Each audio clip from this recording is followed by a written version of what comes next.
tempat mustajab insya Allah, karena di situ selalu berhubungan dengan Allah Subhanahu wa taala. Termasuklah masjid-masjid peninggalan para salihin, para aulia. Ini masjid Kiai Marogan, masjid Kiai Abdul Hamid bin Mahmud. Zaman beliau banyak puluhan mungkin orang soleh, bukan hanya beliau. Setelah beliau wafat, anak keturunannya, kiai, ulama, habaib, sampai hari ini mungkin ribuan orang soleh pernah masuk tempat ini. Yazdat, keberkahan itu tambah terus Pak, tambah terus, ditambah lagi. Alhamdulillah kita ya bolehlah dikata nambah juga berkah.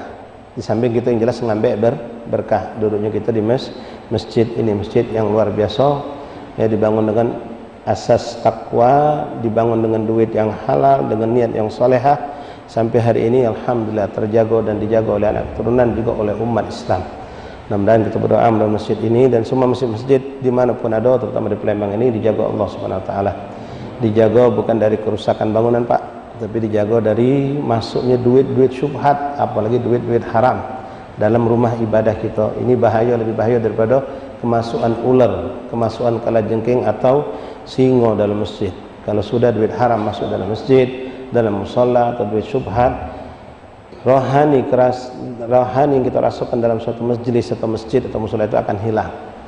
Keberkahan, ketenangan jiwa ketika kita masuk masjid itu akan hilang. Tapi kita akan rasakan ketika bapak-bapak mungkin banyak punya pengalaman masuk masjid-masjid lama yang dibangun oleh para solihin, para aulia, masuknya beadem gitu Pak, walaupun tidak pakai AC, tenang jiwa kita. Belum sholat, belum berzikir, ngerasa tenang jiwa kita, karena memang dijaga, dibangun awal sudah dengan keikhlasan, dengan duit halal, tujuannya karena Allah dan Rasul, untuk dakwah, bukan untuk kebangga-banggaan. Lalu dijaga sampai sekarang dengan ketakwaan, dijauhkan dari hal-hal yang syubhat, apalagi yang haram. Ini penting Bapak hadirin rahimani rahimakumullah. Kemudian kita banyak dapatkan ya, di mana-mana di muka bumi Allah ini tempat-tempat yang muqaddasah, tempat yang disucikan Allah, yang diberkahi Allah. Al-makan bil makin Pak, al-makan bil makin, suatu tempat itu tergantung wong yang tinggalnya. Suatu tempat itu, kita pernah dengar hadis Rasulullah, Nabi berkata dalam hadis itu, Abdulul biga, dalam riwayat Abdulul bilad ilallah, ahabbul bilad ilallah, dalam riwayat ahabbul biga ilallah masajiduha, wa abghadul bilad abghadul biga ilallah awsaqaha. Tempat yang paling dicintai Allah di muka bumi ini adalah masjid-masjidnya Allah, dan tempat yang dibenci oleh Allah di muka bumi ini adalah pasar-pasarnya Pak. Pasar, bukan bangunan yang jadi penilaian dicinta atau dibenci, tapi yang menjadikan masjid itu dicintai Allah, karena disitulah orang mendekatkan dirinya kepada Allah. Di masjid inilah orang membaca ayat Quran, disitulah orang sujud, orang bermunajat kepada Allah, disitulah orang mencari kedekatan kepada Allah.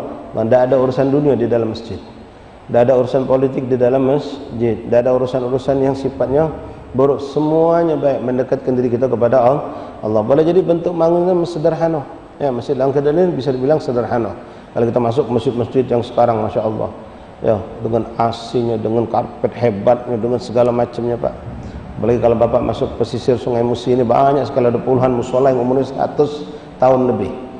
Musola-musola kayu umurnya sudah lebih 100 tahun, bahkan 150 tahun, bahkan ke atas. Sampai sekarang terjaga, sederhana bangunannya sederhana, tapi ahab ilallah, sangat dicintai Allah. Kenapa? Bukan karena bangunannya, bukan karena karpetnya belaga, bukan karena kipasnya atau AC-nya, tapi karena perbuatan orang yang ada di dalam masjid itu. Mereka i'tikaf, mereka ibadah, mereka berzikir, mereka menghidupkan majelis taklim, mereka tidak ada urusan dunia sama sekali, mereka tinggalkan. Tidak ada saling hasut, saling dengki, saling benci di dalam itu, tidak ada.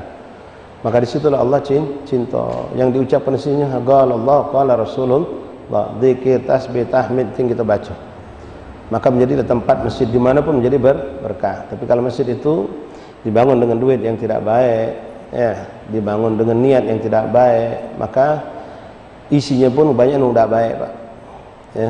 Ngurus masjid tujuannya maaf, bukan mencari, bukan memakmurkan masjid ya. Kita ini alhamdulillah Pak, majelis setiap malam Selasa di sini ada bapak-bapak yang mungkin juga itikaf sini. Kita tujuan kita memakmurkan masjid, tapi banyak orang sekarang mencari kemakmuran dari masjid, mencari kemakmuran dari masjid, nyari duit dia, berebut duit di dalam masjid. Na'udzubillah. Orang mencari kemakmuran memakmurkan majelis, bukan mencari kemakmuran dari majelis. Nah, sekarang banyak terbalik. Wong mencari kemakmuran dari majelis. Na'udzubillah min dzalik. Nah, balik tadi syaraful makan, kemuliaan tempat. Kemuliaan tempat. Aduh, kok ini kelakar terus. Coba pisah kamu berdua itu. Kelakar bahaya. Yang majelis kamu kelakar dari awal tadi. Ya, orang dapat kita tidak dapat. Ada orang-orang itu Pak seperti itu Pak. Duduk di majelis, tidur lebih afdal daripada kelakar. Kalau kita tidur itu lebih afdal daripada kita ngobrol. Ada orang kalau pengen majelis kecapean dia Pak, duduk di majelis tidur dia. Itu lebih afdal daripada kita ngobrol. Apalagi nyengok iwang, suka itu tidur, suka itu macam ini. Tujuan ente ke majelis untuk apa? Mending tidak usah ke majelis kalau nambahi dosa. Kita ke majelis nyari ilmu, nyari berkah. Fokus tujuan aku ke majelis untuk nyari ilmu, nyari berkah, bukan nak nyari aibnya wong. Nying sebulan ujung sana tidur, sebelah sana tidur, sebelah sana. Mending balik tidur kau lebih afdal daripada suruh dia ngurusi wong, apalagi ngobrol. Yang ngobrol cukup ustadznya baik. Kita jangan ngobrol. Maaf ya, karena perhatikan dia tadi tidak berubah-ubah. La ilaha illallah Muhammadur Rasulullah. Syaraful makan. Nah, termasuk tempat-tempat mulia. Kita dapatkan banyak di mana-mana di muka bumi Allah ini, terutama kita ahli sunnah wal jamaah Pak, meyakini magam-magam aulia, magam-magam orang saleh itu tempat yang mustajab doa. Bukan kita minta sama wali di kubur itu, bukan kita minta sama sahibul magam, itu minta sama Allah biwasitah, dengan wasilah sang wali. Kita ngomong sama Allah, Allahumma inni as'aluka bihaqqi hadzal wali, bi barakati hadzal wali. Ya Allah, aku minta kepadamu dengan keberkahan ini wali, kemuliaan ini wali, berikan aku hajatku ini bla bla bla bla bla. Sama Pak, kita ketika sholat kita tidak nyembah batu. Ka'bah itu batu Pak. Kita tidak nyembah Ka'bah sebagai batu bangunan, tapi falyabudu hadzal rabb hadzal bait, menyembah Tuhan pemilik rumah itu. Itu menyembah Allah, bukan menyembah Ka'bah sebagai batu bangunan, tapi rabb hadzal bait. Begitu juga kita ziarah ke makam Rasulullah. Lebih lagi makam aulia, kita yakin dapat hajat kita dikabulkan Allah, diberkahi Allah. Apalagi kalau kita diizinkan Allah, mudah-mudahan semuanya kita disampaikan Allah. Berziarah ke makam Rasulullah sallallahu alaihi wasallam. Nah, syaraful makan di Mekah, waduh begitu banyak Pak. Kalau kita masuk Masjidil Haram, mungkin ada puluhan titik-titik yang penuh berkah untuk mustajab doa. Masuk Masjidil Haram secara umum berkah, mustajab doa. Apalagi kalau kita bisa mampu mendekati Ka'bah. Di situ ada namanya Multazam, ada namanya Hijr Ismail, ada namanya Magam Ibrahim, ada namanya Mizab, ada namanya Babul Ka'bah, ada namanya Rukun Yaman, ada namanya Rukun Hajarul Aswad. Semua itu tempat-tempat yang mustajab. Bahkan dalam tempat yang mustajab ada lagi yang tempat yang lebih mustajab, seperti di Hijr Ismail, tempat yang melengkung itu Pak. Ini Ka'bah, ini Hijr Ismail. Masuk ke Hijr Ismail itu sama seperti kita masuk Ka'bah, doa mustajab. Tapi kalau kita mampu tepat berdiri di bawah mizab, selurusan dengan mizab. Mizab itu corong air Pak, talangan di bangsa Palembang nih, corong air yang terbuat dari emas, yang dedaknya Ka'bah ada corong air di sini. Ini Hijr Ismail, itu lebih mustajab lagi. Itu tempat yang lebih utama di dalam Hijr Ismail. Nah, ini pun mustajab, tempat yang sangat mustajab. Begitupun insyaallah kita ditakdirkan Allah sampai ke kota Madinah. Di Madinah itu waduh luar biasa, bekas-bekas tempat peninggalan Rasulullah yang masih ada, masjid-masjid tempat Rasulullah duduk sama sahabat, kebun-kebunnya Rasulullah bersama sahabat masih ada. Terutama lagi Raudhah Asy-Syarif. Kemudian di hadapan magam Rasulullah yang paling utama. Semua itu tempat yang mustajab doa, tempat yang mustajab untuk berdoa. Ma'asyiral ahbab rahimakumullah, syaraful zaman, syaraful makan. Yang ketiga syaraful lisan. Nah, ini yang penting Pak. Dua ikut ini jadi gara-gara yang ini Pak. Kalau ini tidak jadi, ini tidak jadi Pak. Apa itu syaraful lisan? Kemuliaan lidah. Kalau lidah ini mulia di mata Allah, maka mustajab doa ini langsung jadi. Tapi maaf kalau lisan kita tidak mulia di hadapan Allah, lisan kita termasuk lisan yang gobih, yang buruk, yang hina di hadapan Allah, maka doa ini tidak manfaat. Walaupun kita di makam Rasulullah, walaupun kita di saat waktu-waktu yang mustajab, Bapak malam Jumat malam yang mustajab, termasuk doa malam Jumat, di akhir lail, di Hijr Ismail, atau di Mutazam, katakanlah di dalam Masjidil Haram, kemudian waktu itu hujan turun deras misalnya Pak, Bapak musafir pula misal, ini terkumpul segala macam sebab untuk mustajab doa, tapi lisan kita kotor, lisan kita suka makan haram, suka minum yang syubhat, makan haram, makan syubhat, tidak diijabah oleh Allah, tidak diijabah oleh Allah, walaupun kita berada di tempat dan waktu yang mustajab. Siapa yang mengatakan ini? Rasulullah. Jangankan kita manusia, Allah memerintahkan kepada semua nabi dan rasul untuk berhati-hati tentang hal ini.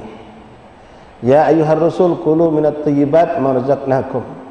Wahai rasul-rasul, makanlah dari yang baik-baik, maknanya yang halal. Wa'malus shalihat, lalu beramallah soleh. Kata ulama, dari makan yang halal itulah orang mampu beramal soleh. Susunan ayat itu perintah pertama makan yang baik-baik, setelah itu baru wa'malus shalihat, lalu beramal yang soleh. Adanya makan yang baik, yang halal, baru orang akan mampu untuk taat. Ini diperkuat dengan hadis Rasulullah. Rasul mengatakan man akalal halal atok jawarihuhu sya'am abah. Orang yang makan dari yang halal, mau tak mau dia pasti taat kepada Allah. Tapi na'udzubillah sebaliknya, waman akalal haram, siapa yang makan dari yang haram, asad jawarihuhu sya'am abah, maka dia akan bermaksiat kepada Allah, mau tak mau. Kalau orang makan dari yang haram, ini mengerikan. Jadi lisan ini akan keluar. Kalau Bapak melihat, maaf, ada orang walaupun kelihatan dia rajin ibadah, tapi kalau ngomong suka mencaci orang, menghina orang, ghibah, namimah, nyebar fitnah. Ini orang bisa dipastikan yang masuk mulutnya pasti yang haram. Kenapa? Sudah pencerminan yang keluar yang haram itu disebabkan yang masuk dari yang haram. Kalau orang itu ngomong yang kalam hasanah, kalam tayyibah, ngomongnya yang baik-baik, tak pernah ngomong yang kotor, tak pernah ngomong mencaci, menghina, mengadil, tak pernah, menfitnah, paling menghibah, tak pernah. Ini bisa dipastikan ini orang pasti yang masuknya yang halal. Dari semua yang halal, yang dimakannya halal, diminumnya halal. Jangankan yang haram, yang syubhat baik itu jauhkan. Nah, malam 1 Rajab nanti termasuk waktu mustajab doa. Kita kumpul di masjid, misal di akhir lail atau malam hari, hujan pula, tapi lisan kita kotor, maka tipis harapan untuk diijabah oleh Allah. Sering kami sampaikan di majlis-majlis kita Pak, hadis Rasulullah, yang Rasulullah menceritakan, Rasul mengatakan rajulun asy'atha aghbar. Rasulullah mengatakan yutilus safar, ya, rajulun yutilus safar asy'atha aghbar yamuddu yadayhi ila sama' wa yaqulu ya Rabbi ya Rabb. Ada seorang musafir, kata Rasulullah, safarnya tawil Pak, yutilus safar, perjalanannya jauh. Musafir itu mustajab doa. Jangankan seperti Masya Allah bapak-bapak yang keluar untuk dakwah, keluarnya untuk menghidupkan masjid, menghidupkan sunnah. Orang keluar untuk nyari rizki, dagang, yang penting bukan maksiat, maka dipastikan doanya mustajab. Yang penting bukan maksiat, apalagi kalau tujuannya untuk berjihad, nuntut ilmu, menyambung silaturahim, haji, ziarah Rasulullah, ziarah aulia, menghadiri acara-acara yang berkah, maka pasti mustajab doanya. Karena musafir itu mustajab doa, kata Rasulullah SAW. Yutilus safar asy'atha aghbar. Ini orang Pak penampilannya sangat sederhana, tidak numpuk, menunjukkan kesombongan, keangkuhan, ketakaburan, bahkan dia sering dihina ke orang. Kalau dia datang di suatu perkumpulan, misalnya datang terlambat, tidak disuruh orang masuk, biar kong duduk di belakang. Kalau ada rapat, ya, musyawarah, mudzakarah, Ketika diminta pendapat, pas dia baru nak ngangkat tangan, kau duduk bela. Kau melo amin bae je bang. Dikecik ke wong pak. Padahal orang seperti itu kadang-kadang mereka lah agrabun nas ilallah. Wong yang paling dekat sama Allah. Kita tak tahu. Ya, kedudukan orang tu kita tak tahu. Sirrullah fi khalqih, rahasia Allah kita tak tahu. Boleh jadi orang itu mulia bukan karena banyak ibadah, ikhwah, tapi dari kesabaran menghadapi musibah. Boleh jadi orang itu tinggi derajatnya mulia bukan karena dia banyak puasa, tapi karena dia punya sifat rahmah, suka nolong wong, bahkan hewan, ternak segala macam. Nah, asy'atsa aghbar ini pun termasuk kelompok orang yang mustajab doa.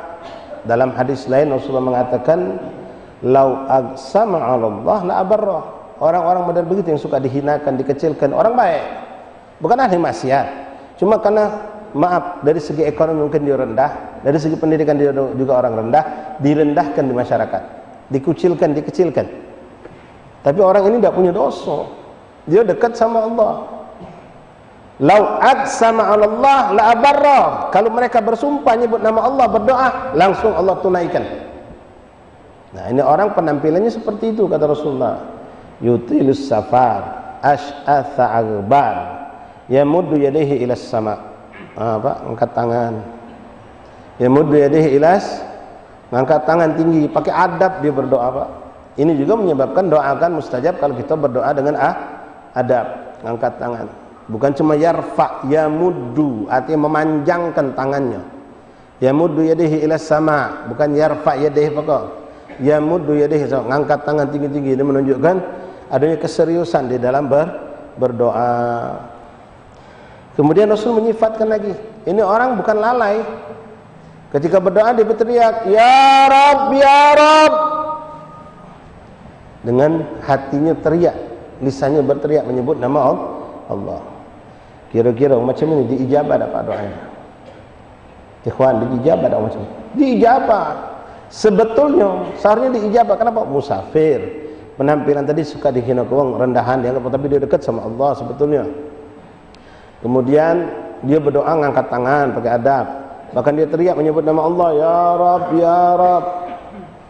Tapi apa kata Rasulullah? Hadis itu tidak selesai sampai situ, Pak. Nabi mengatakan wa mat'amuhul haram. Tapi wong itu kata Nabi makannya dari yang haram.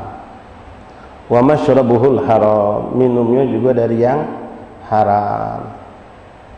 Wa malbathuhul haram, dan pakaiannya itu dari yang haram. Bahkan Nabi mengatakan wa ghudhiya bil haram, bahkan tubuhnya tumbuh dari yang haram.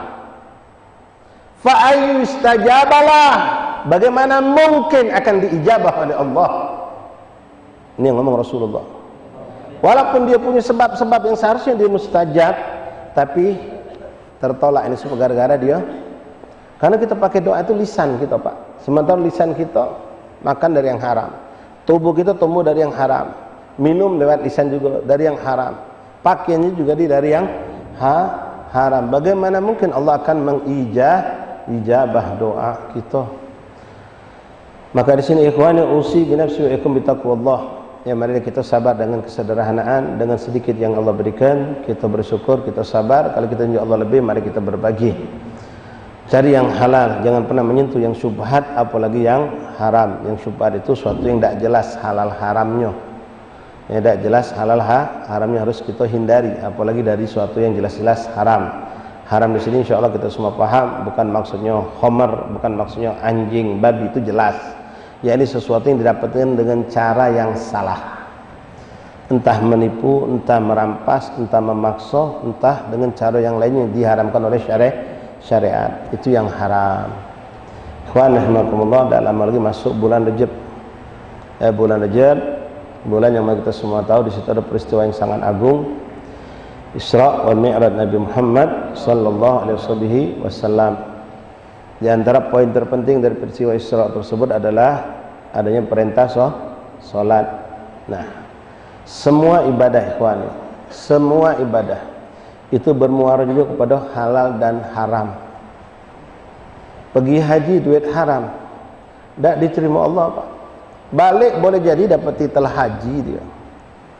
Umrah boleh dia dapat wah si fulan sudah umrah sekian kali. Tapi innallah la. Ketika orang itu bernafkah dengan ongkos haji, dengan pakaian atau apapun bekal hajinya dari duit yang haram. Ketika orang itu berkata dalam tawafnya labbaik Allahumma labbaik labbaik la syarika laka labbaik, maka jawaban yang datang kepadanya bukan labbaik wa sa'daik ya abdi, tapi la labbaik wa la sa'daik. Begitupun orang yang berinfak di jalan Allah, bangun masjid, bangun musola, bangun majlis, bangun apalah dari sedekah yang duit haram, itu sama dengan menyuguhkan hadiah berupa bangkai. Bukan cuma tidak diterima Pak, bikin Allah murka. Innallaha thayyibun la yaqbalu illa thayyibah. Allah itu indah, Allah itu baik, Allah itu bagus. Tidak menerima kecuali yang baik-baik juga, yang bagus-bagus juga. Nah, termasuklah urusan salat. Hati-hati ikhwani rahimakumullah, usi binafsi wa iyyakum bitaqwallah. Tanamkan sifat sederhana, qanaah, karena inilah anjuran Rasulullah. Al-qanaah kanzun la yafnah. Mengerikan tentang ini Pak, salat, Allah mengatakan innas salata tanha 'anil fahsya'i wal munkar. Sesungguhnya salat itu mencegah kita dari perbuatan keji dan munkar. Tapi jujur Pak, tidak usah kita noleh ke sana sini jauh, kita dan anak istri kita baik. Salat dak kita, salat dak mereka salat. Tapi sudahkah kita terlepas dari perbuatan keji dan munkar? Jawabnya mungkin kita tidak tahu Pak. Jujur Pak, tadi keluar ke depan warung situ kita nengok maksiat, masih kita nikmati pemandangan itu. Padahal asal tadi kita sholat, dohor kita sholat, subuh kita sholat. Tapi pas kita ke warung, kebetulan misalnya minta maaf, yang melayani kita perempuan agak cantik atau dengan pakaian yang mungkin menarik, kita demen nengoknya masih Pak. Padahal kita sholat. Jadi mana ini hubungan sholat kita dengan maksiat ini? Masih sholat tapi jalan maksiat tetap jalan. Nah ini perlu kita muhasabah, perlu kita ngoreksi diri kita masing-masing. Mungkin sholat kita masih jauh dari kategori makbul. Makbul itu ikhwan rahimakumullah, pertama sesuai dengan syariat, sesuai dengan fikih, ilmu syariat, ilmu fikih. Sholat itu minta maaf Bapak, bukan cuma modal yang penting lillahi ta'ala, udah bisa. Ada syariatnya. Cara wuduk diajari, cara istinja diajari, banyu yang mana yang boleh dipakai, air yang mana yang tidak boleh dipakai diajari. Masalah najis harus kita pahami. Salat geraan, salat bacaan itu ada galau yang wajib, ada yang sunnah yang harus kita juga pelajari. Syariat harus. Ini kejadian ada kawan kita Pak, anak majlis, berkat alhamdulillah sering duduk di majlis, tahu ilmu, paham ilmu. Suatu hari dia berwuduk sama dengan atasannya, bosnya, waktu habis rapat selesai bubar nak sholat zuhur. Kebetulan berdampingan dengan atasannya. Atasannya model pakai baju lengan panjang Pak, gulung cuma sampai sini. Nah, atau kelah, tidak bisa tarik bucuk lagi. Jadi pas wuduk cuma sampai sini basah, sikut tidak basah. Kalau basah bajunya melok basah. Jadi dia wuduk cuma sampai sini. Alhamdulillah berkat kita punya jamaah tadi suka hadir majelis taklim, paham, dan dia ada dorongan dakwah. Ini orang harus disampaikan kesalahan walaupun di atasan. Disampaikan dengan cara yang baik. Minta maaf Bapak, ngapo? Bapak ini wuduknya kurang sempurna. Noh, ngapo macam itu? Apa yang kurang sempurnanya? Tadi Bapak waktu berwuduk, tangan Bapak tuh tidak basah sampai ke sikut. Jadi ngapo? Tidak sah Pak. Kalau tidak sah nanti sholat Bapak tidak sah juga. Ay repot gino kau ni dek, katanya tadi. Yang penting lillahi ta'ala kita nih. Yang penting ikhlas. Oh tidak bisa. Ikhlas memang syarat, ruhnya ibadah itu ikhlas. Tapi syariat wajib dijalankan. Harus kita pahami, pelajari Pak, tentang hukum syariat Allah ini. Jangan sampai kita tidak tahu. Yang penting, yang pokok ya masalah sholat. Ya, kalau selain-selain itu tidak perlu kita harus kejar niat. Tapi untuk urusan sholat ibadah wajib. Dan tidak perlu juga Bapak saya untuk meneliti madhab-madhab yang lain. Kalau di sini kebanyakan kita bermadhab Syafi'i, pelajari ikutilah madhab Syafi'i. Kalau memang orang itu madhabnya lain, ikutilah madhab dia tadi. Ya, tidak perlu kita nak tahu perbedaan madhab, khilaf ulama antara beragama praktek ini itu tidak perlu. Yang kita pelajari, yang kita butuhkan saja. Sesuai dengan syariat. Kemudian ikhlas tadi, memang kalau ibadah tanpa keikhlasan haba'an manthura, tidak kata nilai di sisi Allah. Bahkan Allah murka ketika seorang beribadah bukan karena Allah. Kita bangga, aku paling istiqomah di majlis Habib di mana aku hadir terus, cuma untuk bangga-banggaan, untuk aku. Ini banyak anak-anak majlis kita Pak datang dari tempat yang jauh ke sini, kadang hujan masih ramai datang juga.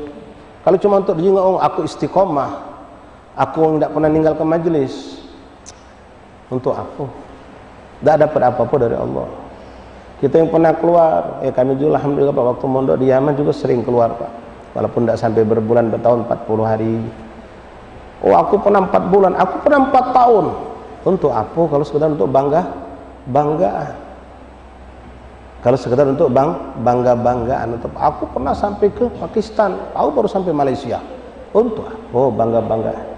Ya, kalau memang kita lebih tunjukkan kalau kita lebih dekat sama Allah, lebih tawadhu, lebih khusyuk, lebih punya sifat rahmah, lebih tidak sombong, lebih takut sama Allah, lebih takut dengan hal-hal yang dilarang oleh Allah, lebih takut meninggalkan sunnah Rasulullah. Itu seharusnya. Nah, ikhlas ini penting memang. Ikhlas, ruhnya ibadah. Innas salati wa nusuki wa mahyaya wa mamati lillah rabbil alamin. Nah, kemudian gobulnya amal walaupun ikhlas. Salatnya sudah benar, balik kepada halal dan haram juga Pak. Kalau yang kita pakai, yang kita makan, yang kita minum dari yang tidak halal, Allah tidak terima. Rasulullah SAW pernah bersabda Pak tentang masalah solat. Kata Nabi Muhammad SAW, seorang yang solat, dia memakai pakaian yang dia beli dengan harga 10 dirham. Peci, ridak, gamis, mungkin imamah, sontok, sarung, dia beli dengan harga 10 dirham. Tapi kata Rasulullah, dari 10 dirham itu ada 1 dirham duit haram. Artinya 9 duit halal, 1 dirham duit haram. Apa hasil ibadahnya solatnya kata Rasulullah? Lam yatakabbalallahu salatahu. Allah tidak terima solat hamba itu. Sallallahu alaihi wasallam. 10 dirham duit dia belikan untuk pakaian untuk sholat, tapi 9 dirham dari duit haram, 9 dirham dari halal, 1 cuma duit haram, cuma 1 Pak. Allah tidak terima ibadah hamba ini, sholatnya tidak diterima Allah, walaupun sujudnya benar, rukuknya benar, wuduknya sempurna, walaupun dia bilang aku ikhlas karena Allah, tapi pakaiannya bercampur dari yang haram, tidak diterima oleh Allah. Ulama mengomentari hadis Nabi ini Pak, bagaimana kalau seandainya seluruhnya dari duit yang haram? 1 bisa menggagalkan yang 9, bagaimana dengan kalau seluruhnya dari yang haram? Oke Bapak, misal ya, saya teringat nih, orang sholat pakai kacamata bisa kan Pak ya? Apa pakaian itu termasuk kacamata juga? Ya, termasuk cincin juga, termasuk jam tangan itu pakaian semua. Misal kita ambil contoh baik, teringat ini kacamata kemarin duit dari duit haram, yang kredit belum selesai, ngatolah sudah lunas. Teringat pas nak sholat, ya Allah ini kacamata haram, buka Pak, selesai.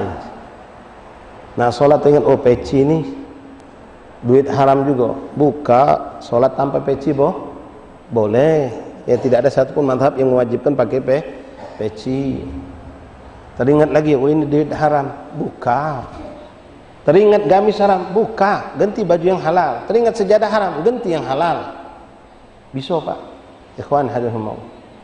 Tapi muskilah sekarang, bagaimana kalau yang kita sadarin yang haram itu bukan baju, bukan peci, bukan gamis, tapi darah daging kita yang haram. Sallallahu alaihi wasallam. Dengan apa Pak? Kita nak ganti. Jangan sembarang, jangan menggampangkan urusan halal dan haram ini. Tidak ada orang soleh mencapai kesolehan wali menjadi oleh Allah kecuali mereka sangat perhatian tentang masalah halal dan haram ini. Warok, punya sifat warok. Orang bisa mencapai warok ketika memiliki sifat zuhud. Tidak ada keinginan berlebih-lebih terhadap dunia. Kebanyakan orang terjerumus dalam keharaman karena pengen dapat dunia yang banyak. Hanya mencapai dengan cara-cara yang diharamkan oleh Allah. Nah, kalau sudah darah daging kita yang haram gimana? Apa kata Rasulullah? Jasad nabata minal haram an-nar aula bihi atau kama qala sallallahu alaihi wasallam. Tubuh jasad yang tumbuh dari yang haram, neraka lebih pantas untuknya, kata Rasulullah.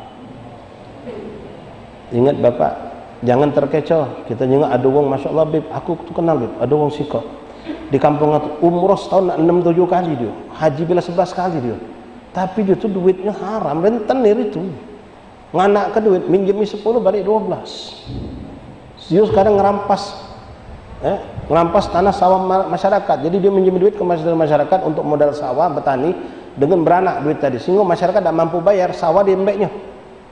Misal kita tahu nih ini orang kezalimannya jelas, tapi ibadahnya rajin, infaknya di sana sini. Jangan terkecoh, jangan terkecoh. Itu bentuk salah satu istidraj dari Allah Subhanahu Wa Taala. Dia tidak bakal terima Allah ibadahnya. Tadi Rasulullah udah ngomong, 1 dari 10 dari yang haram Allah tidak terima ibadahnya. Dia bangun 10 masjid tidak diterima oleh Allah. Dia umrah, dia haji tidak diterima oleh Allah. Sedekahnya tidak diterima oleh Allah. Jadi jangan kita terkecoh lalu mengatakan tidak apa-apa. Tidak. Yang haram jelas-jelas haram, jangan diikuti. Hati-hati ikhwan. Jangan sepele ke masalah yang halal sama yang haram ini. Sekali lagi, tidak ada wali min awliyaillah mencapai derajat kewalian kecuali mereka sangat perhatian dalam masalah ini. Masalah halal dan haram, masalah syubhat dijauhi. Kalau orang itu sudah mampu menjaga dari yang halal dan haram, insya Allah mereka diselamatkan Allah, dijaga oleh Allah. Jangan salahkan anak istri kita Pak. Kalau mereka cengkal, dak nurut, ngebantah, bahkan suka golil adab, disuruh sholat susah, suruh kerja baik susah, ketika diajak yang buruk cepat, melakukan kelalaian cepat, maksiat cepat. Tanya diri kita, yang kau unjuk duit nafkah kepada mereka itu dari mana? Kalau yang ternyata yang kita berikan kepada mereka dari yang haram Pak, jangan salahkan mereka, salahkan diri kita sendiri. Bahkan tidak sedikit di antara kita minta maaf Pak, anak masih dalam kandungan sudah kita cekoki dengan yang haram.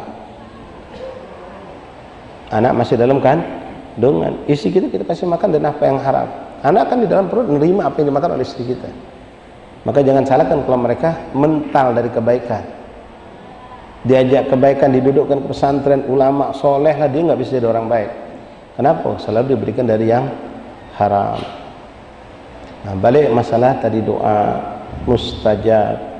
Kalau doa kita makan dari yang haram, tidak diijabah oleh Allah. Ulama mengatakan ad-doa kal miftah. Doa itu bagaikan kunci. Walikul miftah asnan, dan setiap kunci itu biasanya ada gigi-giginya Pak. Wa asnanhu luqmatul halal. Gigi-gigi itu adalah suapan-suapan dari yang halal. Kalau sudah masuk yang haram, yang akan keluar haram juga dan tidak akan diijabah oleh Allah. Terakhir Bapak rahimakumullah, kita lihat bagaimana para sahabat Rasulullah. Imam Abdullah bin Haddad pengarang kitab ini bercerita kepada kita Pak. Ini ungkapan Sayyidina Abu Bakar Siddiq radhiyallahu an, bagaimana mereka yang dididik langsung oleh Rasulullah luar biasa Pak. Kami dihadapkan oleh 70 perkara. Katakanlah makanan Pak, 70 kambing atau sapi atau onta atau makanan. Dari 70 itu dikabarkan kepada kami ada satu dari yang haram, tapi laisal hal alamah, tapi tidak ada tanda. 70 kambing katakanlah Pak diberikan kepada kami, mbeklah sikok. Cuma hati-hati, dari 70 itu ada satu yang haram, tapi tidak dikasih tanda Pak. Kalau model kita, pasti dapat yang halal, cuma sikok haram gitu kan Pak. Tapi apa kata sahabat? Tarakna kullaha ihdan anil waqa' fil haram. 70 itu kami tinggalkan semua. Kenapa? Takut terkena sama yang satu itu. Takut terkena sama yang haram itu. Padahal satu cuma Pak. 70 itu cuma satu yang haram, ada di tengah-tengah 70, cuma tidak dikasih tanda. Saking mereka punya sifat warok, kehati-hatian, takut terkena karena tidak ada tanda. kami lepaskan semua. 7 itu kami tidak ada kami ambil sama sekali, kami lepaskan. Khaf ihdar anil wugu' fil haram, takut terkena yang haram. Nah, kalau kita sekarang gimana, Pak? Kebalikannya. Kalau dibilang awas, ini ada 40 makanan ini haram, cuma sikok yang halal. Masih kita nyoba kalau dapat yang halal di kita. Balik kita sekarang, Pak. Na'udzubillah min dzalik. Mudah-mudahan insyaallah Allah berkahi perkumpulan kita pada malam hari ini. Allah panjangkan umur kita sampai bertemu dengan malam awal Rajab, dan Allah takdir kita termasuk kelompok orang yang mustajab doa. Kita doakan umat Rasulullah, Pak, di mana-mana banyak mendapat musibah bala, musibah terdolimi oleh orang kafir, dan yang lebih banyak lagi musibah pada malam itu nanti, Pak. Saya sudah sampaikan tadi, malam tahun baruan, dimanapun Bapak berada, bermunajatlah untuk keselamatan umat Rasulullah. Karena yang paling banyak lalai bermaksiat hebat pada malam tahun baru itu adalah umat Rasulullah. Kita selamat, Pak, tapi jumlah Bapak yang itikaf di masjid, kami yang kumpul di majlis-majlis, dibandingkan yang bakal beramburan di jalan itu, yang memenuhi kafe, klub malam, diskotik, hotel-hotel itu jauh lebih banyak dari kita. Dan 99% itu umat Rasulullah yang bermaksiat pada malam, dan mereka kemungkinan sebagian dari mereka tidak sholat subuh, bahkan isya pun mereka lepas. Na'udzubillah min dzalik. Kalau seandainya ada di antara mereka meninggal dunia dalam keadaan kemaksiatan, itu su'ul khatimah, dan ini pasti menjadikan kesedihan yang sangat bagi baginda Rasulullah sallallahu alaihi wasallam. Kita perbanyak munajat, kita perbanyak doa, terutama untuk umat Nabi Muhammad sallallahu alaihi wasallam dimanapun mereka berada. Yang jelas ikhwanuna fi Palestina, di Lebanon, di Yaman, di Syria, mereka butuh doa kita, Pak. Di Sudan, di mana-mana banyak negeri Islam yang dalam keadaan kacau, termasuk saudara kita yang dapat musibah bala. Kita berdoa mudah-mudahan semua kita dan mereka diberikan keselamatan dan diberikan istiqamah dalam taat, dan tidak diwafatkan kita kecuali dalam keadaan husnul khatimah. Amin Allahumma amin ya rabbal alamin. Masuk waktu isya, jatuh di adzan. Yang nak berwudu silakan. Wallahu a'lam bissawab. Assalamualaikum warahmatullahi wabarakatuh.